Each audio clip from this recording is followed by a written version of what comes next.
Tiens, ouais, ça se tâche ça. 1. Née de Massarantillotte, Monica Lewinsky ne pouvait pas quitter son appartement sans être suivie par des caméras. Tous les animateurs de talk-show de fin de soirée se moquaient d'elle. Tous les journaux imprimaient son nom.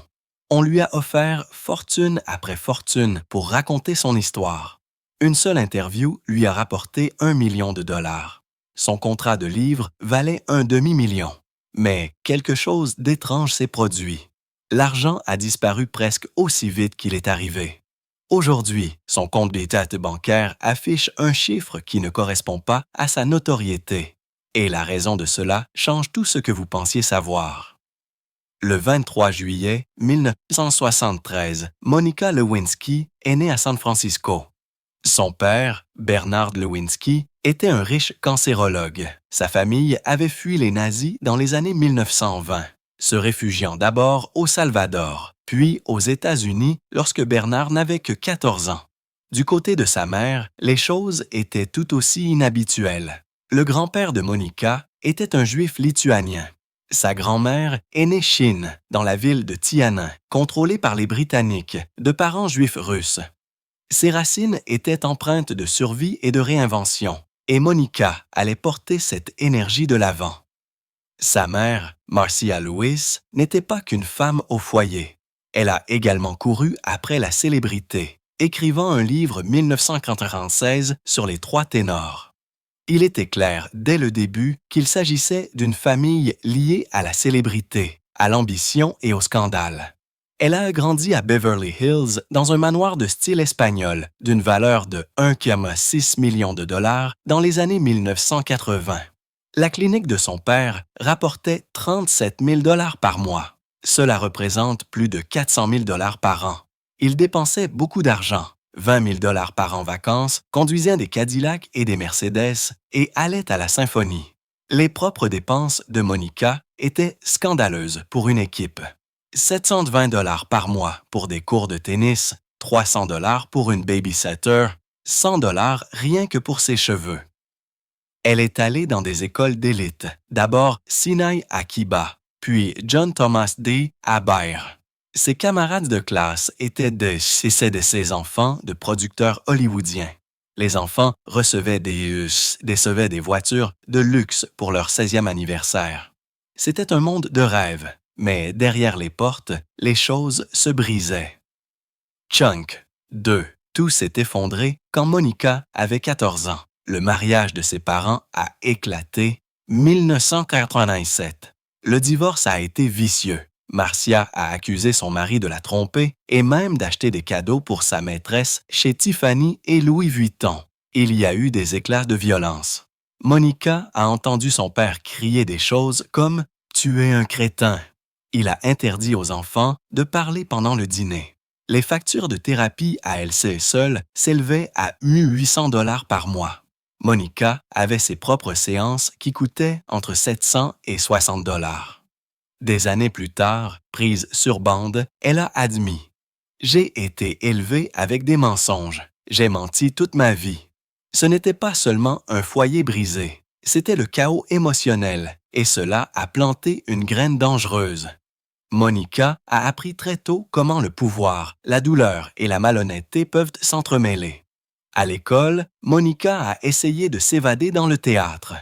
Elle a rejoint un groupe de théâtre soudé et y a trouvé du réconfort. Mais lorsque leur professeur de théâtre s'est suicidé, cela l'a durement frappée. Elle a quitté Beverly Hills High et est allée à Bear Prep, une école coûteuse connue pour accueillir des enfants riches et perturbés. Cela coûtait 12 000 dollars par an et n'avait que 7 élèves dernière année.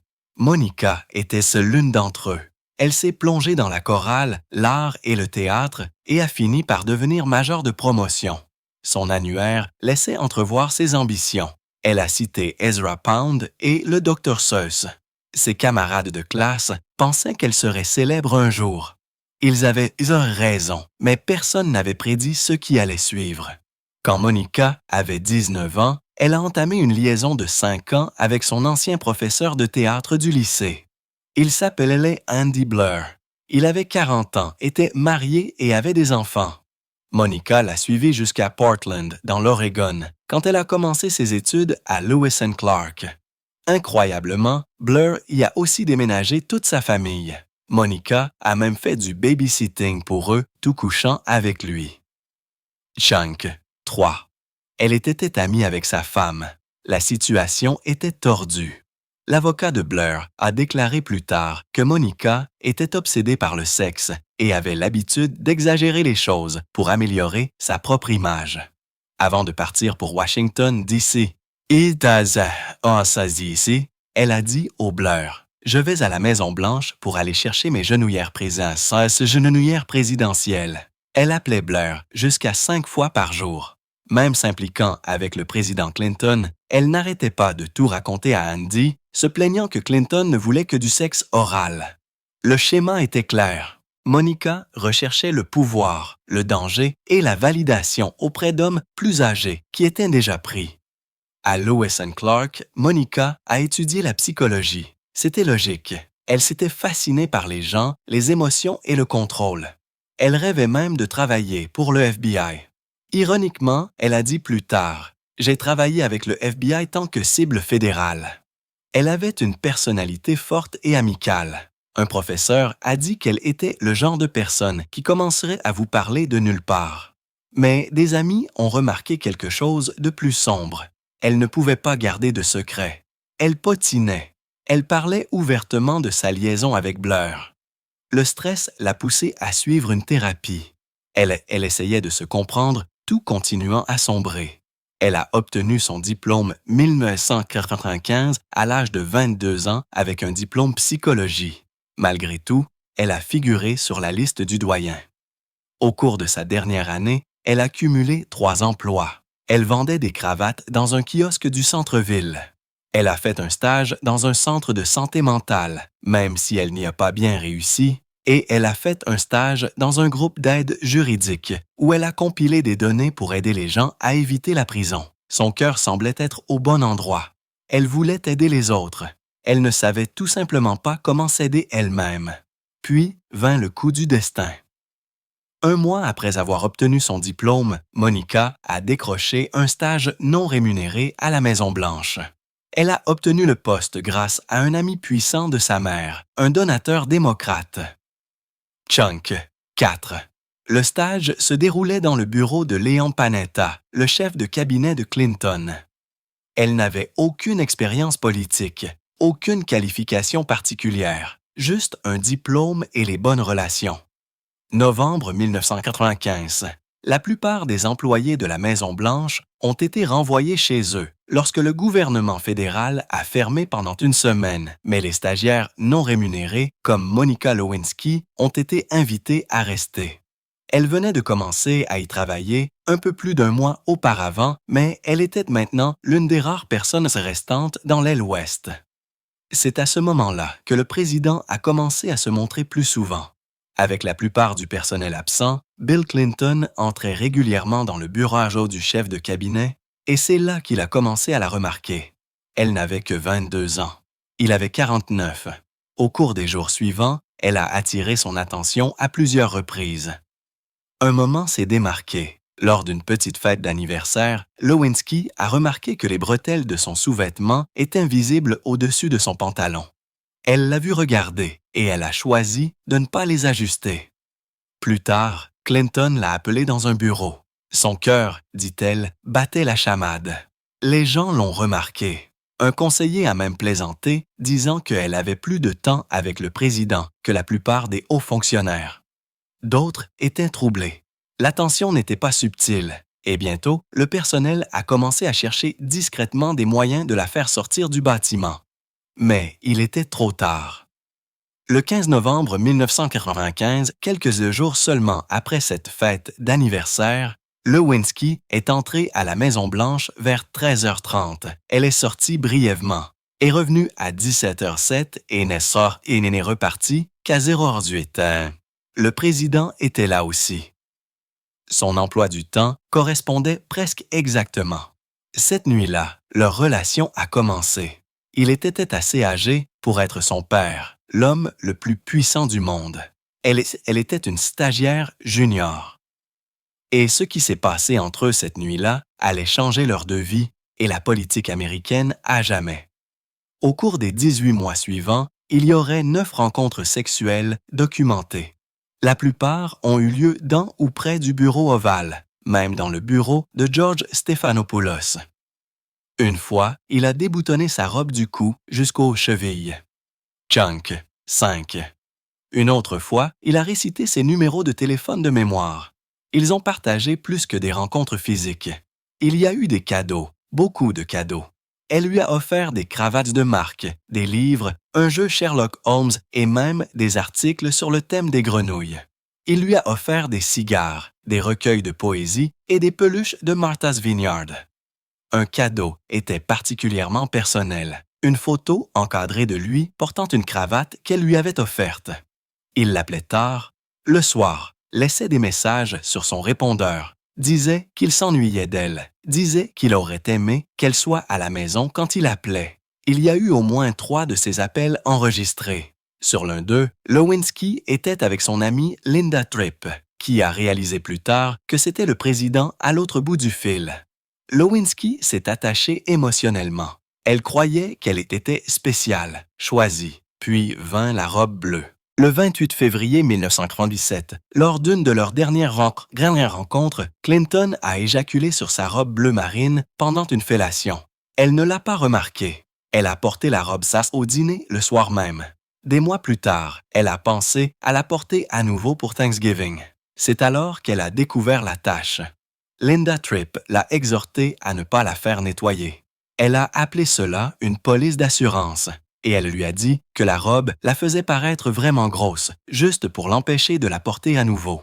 Cette robe est devenue la pièce à conviction la plus importante de l'affaire. Lorsque Lewinsky l'a finalement remise juillet 1998, le FBI a confirmé que l'ADN correspondait à celui du président. La négation n'était plus possible, mais même avant cela, le personnel avait déjà essayé de les séparer. Avril 1996, la chef de cabinet adjointe, Evelyn Lieberman, a transféré Lewinsky au Pentagone. Officiellement, c'était à cause de son comportement inapproprié et de sa mauvaise performance au travail. Officieusement, c'était parce qu'elle passait trop de temps près du président. Mais leur liaison ne s'est pas arrêtée. Pendant des mois, ils ont continué à se parler au téléphone. Plus de rencontres physiques, mais l'emprise émotionnelle ne s'est pas relâchée. Ils ont même eu du sexe, au téléphone. Chunk 6. Monica espérait toujours que Clinton quitterait sa femme pour elle. Mais 1997, il y a mis fin. Mais la façon dont il l'a fait l'a anéanti. Selon le rapport Starr, il lui a dit qu'il avait eu des centaines de liaisons plus tôt dans son mariage, mais qu'il avait essayé d'être fidèle depuis qu'il avait eu 40 ans. C'est alors qu'elle a réalisé qu'elle n'était qu'une de plus dans une longue liste. Au Pentagone, Monica a rencontré Linda Tripp. Monica avait 23 ans. Tripp avait plus de 20 ans de plus. Elle avait également travaillé à la Maison-Blanche et connaissait le monde dont Monica venait d'être extraite. Au début, elle s'est comportée comme une figure maternelle. Monica, fragile et le cœur brisé, s'est accrochée à elle. Elle s'est ouverte, a vidé son cœur et a fait confiance à Linda avec le seul secret qu'elle ne pouvait partager avec personne d'autre, la liaison. Mais Linda n'était pas celle qu'elle semblait être. Dans le dos de Monica, Tripp a commencé à enregistrer secrètement leurs conversations téléphoniques. Elle a enregistré plus de 20 heures de conversation sur plusieurs mois. Monica ne cessa jamais douter de rien. Elle parlait ouvertement, même émotionnellement. Elle a tout dit à Linda. Comment Clinton la traitait, à quel point elle était confuse, à quel point elle voulait croire qu'il se souciait d'elle. Les appels ont révélé le chaos dans son esprit, y compris des moments où elle a dit « Je ne peux plus, c'est trop pour une seule personne ». Tripp ne s'est pas arrêtée là. Elle a travaillé avec les enquêteurs pendant plus de 100 heures, passant revue les bandes, les notes et les détails avec l'équipe juridique de Kenneth Starr. Elle construisait un dossier non seulement contre Clinton, mais utilisant les propres mots de Monica comme preuve. Puis, 20 janvier 1998, Monica a signé une déclaration sous serment, niant toute relation sexuelle avec Clinton. C'était un mensonge destiné à le protéger dans l'affaire Paula Jones. Cette affaire était courte depuis 1994 et atteignait maintenant son point d'ébullition. Monica ne se contentait pas de dissimuler un scandale. Elle commettait un parjure et elle ne le faisait pas seule. Chunk 7, elle a supplié Linda de mentir aussi. Elle l'a appelé sans cesse pour lui demander de protéger le président. Tripp n'était pas d'accord. Elle est allée au FBI et leur a tout donné. Janvier 1998, elle a remis toutes les bandes au procureur indépendant Kenneth Starr. Puis, juste pour être sûre, elle a porté un micro lors d'un dernier déjeuner avec Monica dans un centre commercial Virginie. Cette dernière conversation a tout scellé. Tripp a déclaré plus tard à ABC News: « Je voulais que cette relation soit exposée de la plus grande manière possible. » Elle a affirmé qu'elle le faisait pour le public, que c'était Clinton qui avait été cruel. Mais les retombées ont le plus durement frappé Monica. Les bandes ont lancé la procédure de destitution de Clinton. Elles ont entraîné une amende de 90 000 $ et une suspension de 5 ans de son permis d'exercer le droit.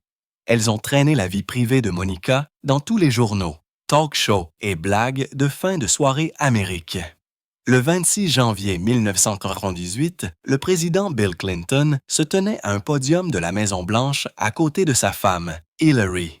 Alors que les caméras tournaient et que le monde regardait, il a regardé droit devant et a dit clairement: « Je n'ai pas eu de relations sexuelles avec cette femme, Miss Lewinsky. » Il l'a répété lentement. « Ces allégations sont fausses », a-t-il ajouté avant de terminer par « Je dois retourner travailler pour le peuple américain. » Cela semblait confiant, cela semblait définitif, mais ce n'était pas la vérité. Il n'a jamais prononcé son prénom. Il l'a juste appelée cette femme. À 24 ans, Monica Lewinsky avait été réduite à une menace politique, pas à une personne. L'équipe de Clinton avait soigneusement façonné chaque mot. L'expression « relation sexuelle » était définie d'une manière si étroite qu'elle n'incluait pas le sexe oral. Donc, techniquement, il ne mentait pas, du moins pas selon les normes juridiques. Mais pour des millions d'Américains, et surtout pour Monica, c'était une trahison brutale. Et ce n'était que le début.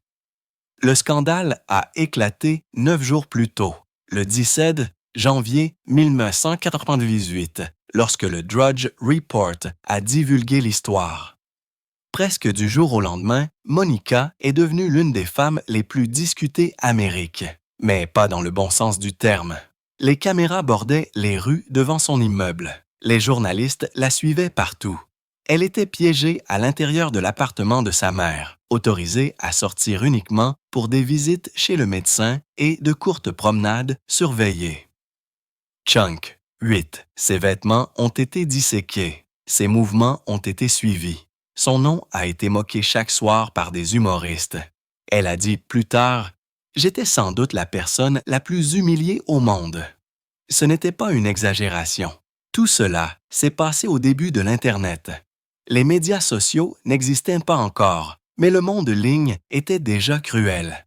Lewinsky est devenue la première personnalité publique à subir le dénigrement numérique à l'échelle mondiale. Et coulisses, c'était encore pire. La Maison-Blanche avait un plan: faire passer Monica pour folle. Des responsables proches de Clinton l'ont dépeinte comme obsédée, instable, délirante. Hillary Clinton l'aurait qualifiée de cinglée narcissique. Des alliés dans la presse ont repris le script. Bientôt, Monica a été décrite comme une harceleuse, une menteuse, une briseuse de ménage. Ils ont dit qu'elle avait tout inventé. Des années plus tard, elle a appelé cela ce que c'était, du gaslighting. L'objectif n'était pas seulement de protéger la présidence de Clinton, c'était d'écraser sa crédibilité. Et pendant un certain temps, cela a fonctionné. Le public ne savait pas quoi croire. Privé, le bilan sur Monica était dévastateur. Elle ne pouvait pas dormir. Elle ne pouvait pas manger. Et la pensée qui la hantait le plus était simple et terrifiante: « Je veux mourir. » Bien qu'elle n'ait jamais tenté de le faire, la peur était réelle. Sa mère, Marcia Lewis, ne l'a pas quittée d'une semelle. Elle se laissait rester à son chevet la nuit. Elle a gardé la porte de la salle de bain ouverte lorsque Monica prenait sa douche. Elle était terrifiée que l'humiliation puisse tuer sa fille. Chunk. 9. Et à bien des égards, c'est presque ce qui s'est passé. Pendant 6 longs mois, Monica Lewinsky a été piégée. Elle avait menti sous serment et avait peur que la loi ne s'abatte sur elle. Mais tout a changé le 28 juillet 1998. C'est le jour où elle a finalement accepté de témoigner devant un grand jury. Retour, elle a obtenu un accord rare, une immunité complète. Monica n'avait que 25 ans, une ancienne stagiaire de la Maison-Blanche. Ses avocats avaient plaidé pour un accord pendant des mois. Finalement, lors d'une réunion privée à New York, elle a montré au procureur de Kenneth Starr qu'elle était prête à parler. Elle n'a rien retenu et ils lui ont accordé ce qu'on appelle l'immunité transactionnelle. Cela signifiait qu'il ne pouvait pas l'inculper de quoi que ce soit. Rapport avec l'enquête de 6 mois. Pas de parjure, pas d'obstruction à la justice, rien. C'était important parce que Monica avait signé une déclaration sous serment en janvier disant qu'elle n'avait jamais eu de relation sexuelle avec le président. C'était un mensonge. Elle a également aidé Linda Tripp à trouver des arguments pour nier connaître les affirmations d'une autre femme. Cela aurait pu être une obstruction, mais grâce à l'accord, Monica était sécurité tant qu'elle disait la vérité. Si elle mentait à nouveau, même légèrement, l'accord disparaîtrait. Puis vint le tour du président. Le 17 août, Bill Clinton a témoigné sous serment. Ce qu'il a dit resterait dans l'histoire. Lorsqu'on lui a demandé de dire à AIDS « Il ne se passe rien entre nous », il a fait une pause. Et puis, il a donné une réponse étrange. Cela dépend de ce que signifie le mot « est ». Il ne plaisantait pas. Il a dit que si est signifiait ce moment, alors son démenti était techniquement vrai. Mais si cela signifiait jamais, eh bien, c'était différent. Les journalistes étaient stupéfaits. Les humoristes se sont régalés. Mais derrière les rires, Clinton essayait quelque chose de sérieux. Chunk. 10. Utiliser une formulation délicate pour esquiver la vérité. Il a affirmé qu'il ne mentait pas, qu'il choisissait simplement les mots avec soin. Même lorsqu'il a dit à PBS « Il n'y a pas de relation inappropriée ». Il savait que ce n'était pas un mensonge s'il se concentrait uniquement sur le moment présent. Certains l'ont qualifié d'intelligent, d'autres l'ont qualifié d'éhonté. Beaucoup l'ont simplement appelé « Existential Willie ». Mais le Congrès ne riait pas. Le 19 décembre 1998, la Chambre des représentants a voté la destitution du président Clinton. 2 chefs d'accusation, premièrement, parjure. Deuxièmement, obstruction à la justice. Tous 2 liés directement à l'affaire Lewinsky. Le rapport Starr l'avait exposé. Clinton avait menti sur sa relation, menti dans l'affaire Paula Jones, laissé son avocat donner de fausses informations à un juge et tenter d'influencer des témoins. C'était le cœur des articles 1 et 2. Les accusations disaient que Clinton avait sapé l'intégrité de sa fonction et trahi sa confiance. Mais lorsque l'affaire est arrivée au Sénat, elle n'est pas allée loin. Le vote pour parjure a obtenu 45 voix. Le vote pour obstruction a obtenu 50 voix. Aucun n'a atteint les 67 voix nécessaires pour le destituer de ses fonctions. Clinton est resté président, mais son nom porterait à jamais la marque de la destitution. Ensuite, les projecteurs se sont tournés vers Monica. Le 3 mars 1989, elle s'est assise avec Barbara Walters. Ce n'était pas n'importe quelle interview. Elle est devenue l'émission d'information la plus regardée de l'histoire de la télévision. 70 millions de personnes l'ont regardée. Ce soir-là, près de la moitié de tous les téléviseurs américains montraient Monica Lewinsky. ABC a fait le plein. Les prix des publicités ont augmenté de plus de 4 fois. Mais les gens ne regardaient pas seulement pour les publicités. Ils voulaient dire des réponses. Walters ne s'est pas retenu. Chunk. 11. Elle a demandé à Monica « Où était votre respect de vous-même » Elle a même demandé « Vous avez montré au président votre string. Où avez-vous trouvé le courage » Monica n'a pas bronché. Elle s'est excusée auprès d'Hillary et de Chelsea. Elle a dit qu'elle ne s'attendait pas à être pardonnée, mais elle espérait qu'elle savait, qu'elle était désolée. Monica a gagné environ 1 million de dollars grâce aux seuls droits internationaux de cette interview. Mais elle n'avait pas fini de raconter son histoire. Le même mois, elle a publié un livre. Elle a travaillé avec Andrew Morton, le même homme qui a écrit la biographie de la princesse Diana. Leur livre s'appelait les Monica's Story et il s'est rapidement hissé au premier rang de la liste des best-sellers du New York Times. Monica a gagné environ 500 000 $ grâce à cet accord. Le livre allait plus loin que le rapport Starr. Il révélait des détails privés comme le fait que Monica était tombée enceinte une fois pendant une pause dans sa relation avec Clinton, avait avorté et avait fini thérapie. Elle a également attaqué les tactiques de Starr. Morton a écrit que Starr n'avait pas seulement enquêté, il l'avait souillé et agressé émotionnellement.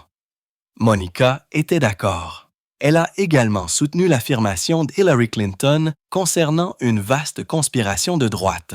Monica Lewinsky n'a pas seulement survécu à l'un des scandales les plus médiatisés de l'histoire américaine. Elle s'était battue pour reprendre sa vie, morceau par morceau, d'une manière que personne n'avait prévue. Au début de l'an 2000, un accord d'1 million de dollars avec Jenny Craig semblait être sa grande chance. Tout ce qu'elle avait à faire était de perdre 18 kilos 6 mois. L'entreprise a déclaré qu'elle représentait la femme moderne, occupée, stressée et luttant contre son poids. Ils ont lancé une campagne publicitaire massive de 7,2 millions de dollars. Mais le contre-coup est venu rapidement. Certaines vieilles franchises Jenny Craig ont refusé de diffuser les publicités. Février, ils ont retiré toute la campagne. Avril, c'est fini. Monica n'a touché que 300 000 $. C'est 70% de moins que ce qui avait été promis. Une fois de plus, son nom avait ouvert une porte et l'avait claqué tout aussi rapidement. Mais Monica ne s'est pas arrêtée. Chunk 12. Plus tard cette même année, septembre 1989, elle a lancé sa propre entreprise, une ligne de sacs à main appelée The Real Monica Inc. Ce n'était pas une simple façon paresseuse pour une célébrité de gagner de l'argent. Elle a réellement conçu les sacs elle-même. Elle s'est rendue Louisiane pour superviser la production. Ces sacs à bandoulière réversible de style bohème ont atterri dans les meilleurs magasins. Henry Bendel à New York, Fred Segal, Californie et même le Cross à Londres. Les journalistes de mode ont commencé à se concentrer sur ses créations, pas sur son passé. Un publiciste a même dit qu'elle était enfin considérée comme une véritable créatrice. Pendant un moment, il a semblé qu'elle avait percé, mais l'entreprise s'est éteinte. L'ombre de son scandale était difficile à dissiper. Puis vint l'un de ses gestes les plus audacieux à ce jour, la télé-réalité. 2003, elle a animé Mr. Personality, une émission de rencontres sur Fox avec une tournure bizarre. Les hommes portaient des masques intégraux tout le temps. Fox a parié que Monica attirait les téléspectateurs et cela a fonctionné. Au début, l'émission a été lancée avec de bonnes audiences. Les critiques ont dit qu'elle avait enfin trouvé sa voie, mais le contre-coup est revenu. Les téléspectateurs ont protesté contre le fait qu'elle profite de son passé. Les audiences ont chuté rapidement. La finale a été réduite de 2 heures à 1 heure. L'émission n'a duré que 5 épisodes. Pourtant, Monica avait montré qu'elle pouvait se débrouiller à l'écran. Entre 2000 et 2003, elle est apparue à la télévision dans le monde entier. Elle est apparue dans le Tom Green Show, où elle et l'animateur ont cherché du tissu dans la maison de ses parents. Dans une émission britannique appelée Monica's Postcards, elle a fait un reportage sur la culture américaine. Elle est apparue Suède dans High Chaparral et a discuté avec Graham Norton au Royaume-Uni. Elle est allée dans The View et Jimmy Kimmel Live aux États-Unis. Ses apparitions étaient sa façon de prouver qu'elle était plus qu'un scandale. Mais le flot d'interviews a également montré clairement qu'elle était toujours piégée dans la même vieille histoire. Puis quelque chose a changé. Chunk 13. Juin 2014, Monica a brisé son silence dans un essai de 6000 mots dans Vanity Fair, intitulé « Shame and Survival », honte et survie. 16 ans s'étaient écoulés depuis le scandale. Elle avait refusé plus de 10 millions de dollars d'offres pendant cette période. Aucune d'entre elles ne lui semblait juste. Ce qui l'a poussée à s'exprimer, c'est le suicide de Tyler Clemente, 18 ans, un étudiant qui avait été publiquement humilié ligne. La mère de Monica a fondu larmes. Elle s'est souvenue des nuits de 1998 où Monica avait des idées suicidaires. Dans l'essai, Monica a parlé d'un entretien d'embauche où on lui a dit qu'elle aurait besoin d'une lettre des Clinton pour être embauchée parce que Hillary pourrait se présenter à la présidence. Cette fois, le monde a écouté différemment. Elle n'était plus une blague. Elle était une survivante avec quelque chose de réel à dire. Mars 2015, elle a donné une conférence TED intitulée « The Price of Shame », le prix de la honte. Seulement 20 minutes, elle est devenue virale. Plus de 20 millions de vues, c'est se qualifié de patient zéro de l'humiliation publique à l'ère d'Internet. La réaction a été brutale au début. Les trolls aiment les trolls. Ling ont rempli sa page Facebook de haine. L'un d'eux l'a même blâmé pour le 11 septembre et la défaite électorale d'Al Gore. Mais le soutien a suivi. Les gens ont finalement commencé à comprendre les dégâts que pouvait causer la honte publique. Sa conférence a atteint autant de personnes que le Madison Square Garden pouvait contenir, 1000 fois de plus. 2021, Monica était devenue un nom sérieux à Hollywood. Sa société de production, Alt Ending, a signé un accord de premier sur regard avec 20th Television, le studio derrière Les Simpsons et This Is Us. Elle a été productrice de Impeachment, American Crime Story, qui a été diffusée septembre 2021. L'émission racontait l'histoire même qui avait failli la ruiner. Mais cette fois, elle avait le contrôle créatif. Le président de 20th of Television a salué sa passion et ses compétences matière de narration. Elle ne se contentait plus de survivre. Elle construisait quelque chose. Elle a même coproduit le documentaire HBO Max 15 minutes de honte. Chunk 14. Ce n'était pas qu'un titre, c'était à sa vie transformée une leçon pour le monde. Malgré les rumeurs folles lignes, la valeur nette de Monica n'est pas de 50 millions de dollars. 2025, elle est d'environ 1,5 million de dollars et elle a gagné chaque centime. Ses mémoires lui ont rapporté 500 000 dollars. Son interview avec Barbara Walters lui a rapporté 1 million de dollars, mais la plupart de ses revenus proviennent maintenant de ses activités de conférencière, de son travail de plaidoyer et de ses contrats de production. Elle a refusé des offres d'une valeur de plus de 10 millions de dollars parce qu'elle ne correspondait pas à ses valeurs. Ce choix a ralenti son rétablissement financier, mais lui a donné quelque chose de plus puissant, la crédibilité. Et maintenant, elle aide les autres à reprendre leurs histoires main. Février 2025. Elle a lancé un podcast appelé Reclaiming, Réappropriation. Dans le premier épisode, elle s'est ouverte comme jamais auparavant. Elle a admis qu'à l'époque de DC, elle pensait qu'elle comptait pour le président Clinton. Elle pensait qu'il y avait un avenir. Elle le sait maintenant mieux. Dans l'émission, elle discute avec des invités comme Olivia Munn et Alan de la façon de se remettre de l'humiliation publique.